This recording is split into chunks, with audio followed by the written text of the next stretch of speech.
श्री त्रिलोक चंद छाबड़ा। यह मेरे भारत की छोटी सी एक झांकी है। अभी तो जमीन में नींव भरी है, शीश महल तो बाकी है। मिशन आर्थिक आजादी के जनक श्री त्रिलोक चंद छाबड़ा जी का जन्म सन 1957 में राजस्थान के अजमेर जिले के एक छोटे से गांव नानसी में हुआ। पिता मोहनलाल जी गांव में एक छोटा सा जनरल स्टोर चलाते थे। माता धापू देवी गृहिणी थी। 6 भाई बहनों में से श्री टी.सी. छाबड़ा जी तीसरे नंबर के पुत्र हैं। अपनी प्रारंभिक शिक्षा इन्होंने अपने गांव में और उच्च शिक्षा जयपुर में पूरी की। विलक्षण प्रतिभा के धनी श्री त्रिलोक चंद छाबड़ा जी सफल व्यवसायी के साथ साथ एक संगीतकार, गीतकार, लेखक और एक अच्छे वक्ता भी हैं। मेरी शादी बचपन में जल्दी हो गई थी और 77 में हुई और बहुत ही सरल और स्वभाव के और अच्छे स्वभाव के मुझे मेरे हस्बैंड मिले।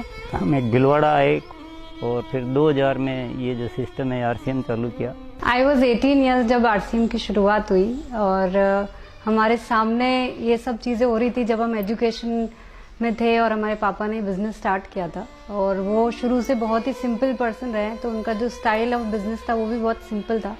But at the same time वो ये जो उनका एक प्रिंसिपल है कि things should be in a very organised manner. Trilok Chand Chhabra ji को मैं लगभग पिछले 27 सालों से जानता हूं और उनके सानिध्य में मैंने काम भी किया है। छाबड़ा जी की जो सबसे पहली क्वालिटी है कि या तो लोगों पे जिन लोगों पे भी जो विश्वास करते हैं उन लोगों पर पूरा बिलीव करते हैं, और दूसरे उनकी जो क्वालिटी है कि वो किसी काम को करने की जब ठान लेते हैं तो उस काम को किसी भी हालात में उसको पूरा करते हैं।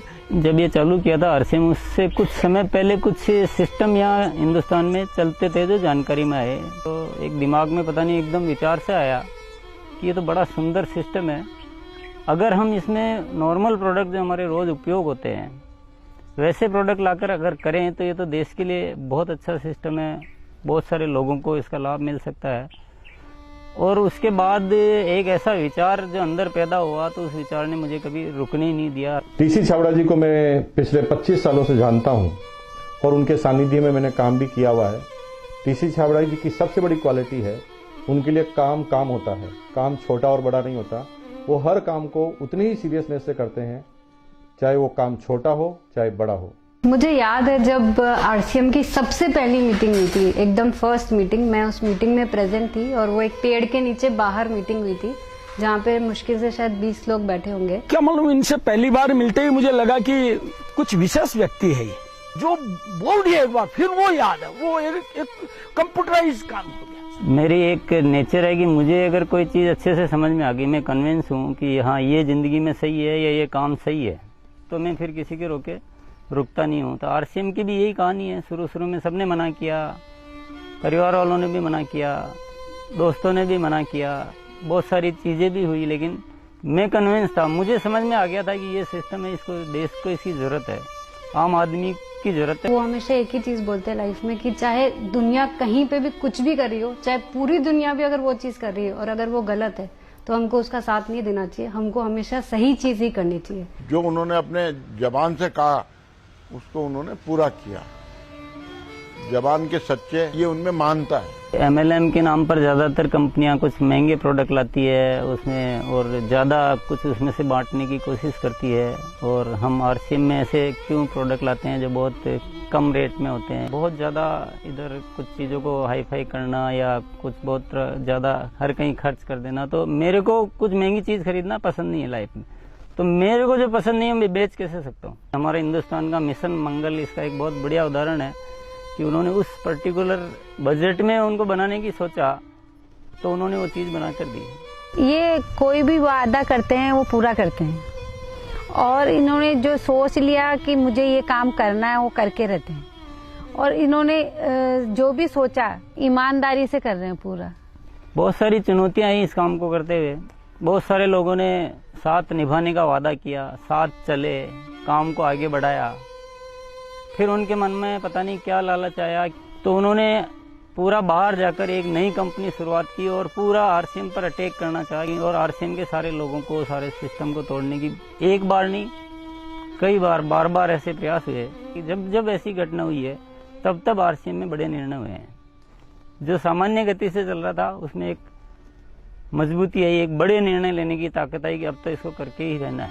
वो बहुत कम बोलते हैं और बोलते हैं वो एकदम सत्य और सीमित मात्रा में।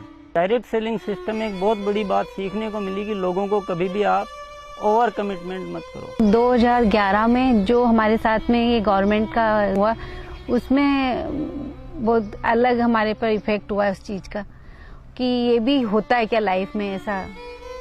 और वो ये जो एक फेज था वो बिल्कुल बहुत कठिनाई का दौर था, बहुत खराब स्थिति से हमें गुजरना पड़ा। मेरे परिवार पर संकट आए और परिवार से ज़्यादा जो हमारे जो टीम है, हमारे जो इतना बड़ा हिंदुस्तान में परिवार बन चुका था, उसको सबको दिक्कतें आई।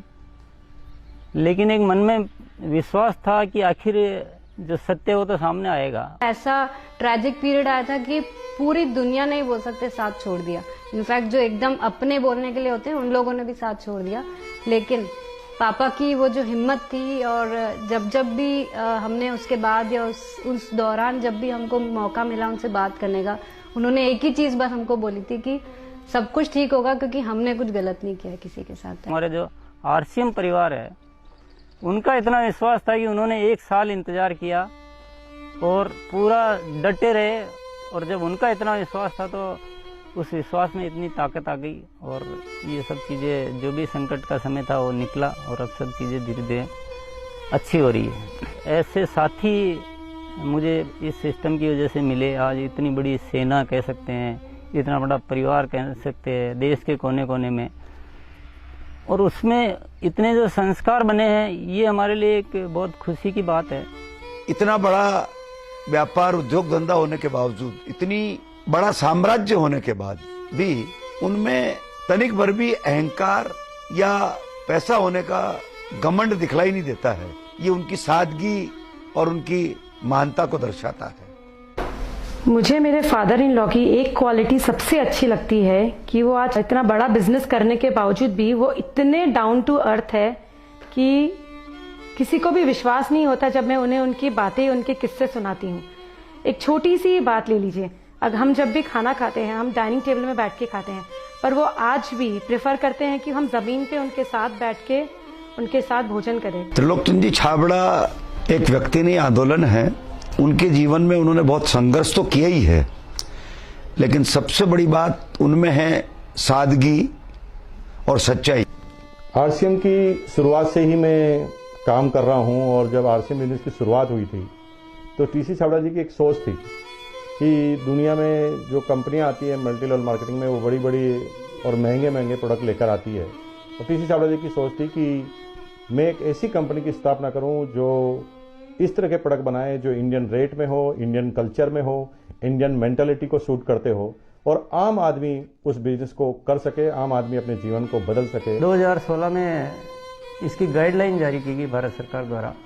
उसके बाद से इसमें काफ़ी स्पष्टता आ चुकी है। उसके बाद हमने पूरे सिस्टम सेट किए, हमने पूरे टेक्नीशियंस सेट किए, हमने लेबोरेटरी सेट की और इतना बड़ा सेटअप हो चुका है कि आज हमारे आरसीएम की प्रोडक्ट रेंज में करीब 400 प्रोडक्ट शामिल हो चुके हैं और आगे ये श्रृंखला चालू है। आरसीएम क्यों अपनी ओन मैन्युफैक्चरिंग इकाइयाँ स्थापित करता है या अपना सेटअप क्यों लगाता है, इसके पीछे जो मुख्य कारण है कि आरसीएम ने अपने प्रोडक्ट डेवलपमेंट में 4 कमिटमेंट कर रखे हैं कि ये चारों चीज़ें हमेशा रहेगी। पहली चीज़ है प्रोडक्ट उपयोगी होंगे, दूसरा स्वास्थ्य के लिए अच्छे होंगे, क्वालिटी नंबर 1 होगी और रेट बहुत रीजनेबल होगी। आरसीएम हमेशा उसके लिए कमिटेड है और इसीलिए इतनी सारी इकाइयाँ स्थापित की गई है और नए प्रोजेक्ट प्लानिंग में है। फर्स्ट ईयर था उस समय 21 करोड़ का टोटल टर्नओवर हुआ था और हाईएस्ट टर्नओवर जो है आरसीएम का वो 1750 करोड़ तक एक साल का हो चुका है। अच्छी बात ये कि हर साल 30% ग्रोथ हो रही है, इसलिए 5-6 सालों से मेंटेन ग्रोथ है। अपनी तरफ से पूरी कोशिश ये रहेगी कि कोई भी कमी किसी भी तरह की हमारी तरफ से नहीं रहेगी कि इस काम को एक बहुत ऊंचे मुकाम पर पहुंचाना है। और जब लाखों लोगों के जीवन में अगर हमारे इस छोटे से प्रयास की वजह से अगर थोड़ा भी हम कुछ योगदान कर सकते हैं, ये हमारे लिए बहुत गर्व की बात है। मेरा गोल जो है वो ये है कि आज अपन इस आरसीएम को हिंदुस्तान में नहीं बल्कि कुछ ऐसा करेंगे कि पूरे विश्व में इसका बहुत बड़ा नाम हो। तो आइए सदी के इस महापुरुष, आर्थिक आजादी के जनक, लाखों लोगों के प्रेरणा स्रोत श्री त्रिलोक चंद जी छाबड़ा को हम सब खड़े होकर जोरदार तालियों की गड़गड़ाहट के साथ ओजस्वी उद्बोधन के लिए आमंत्रित करते हैं।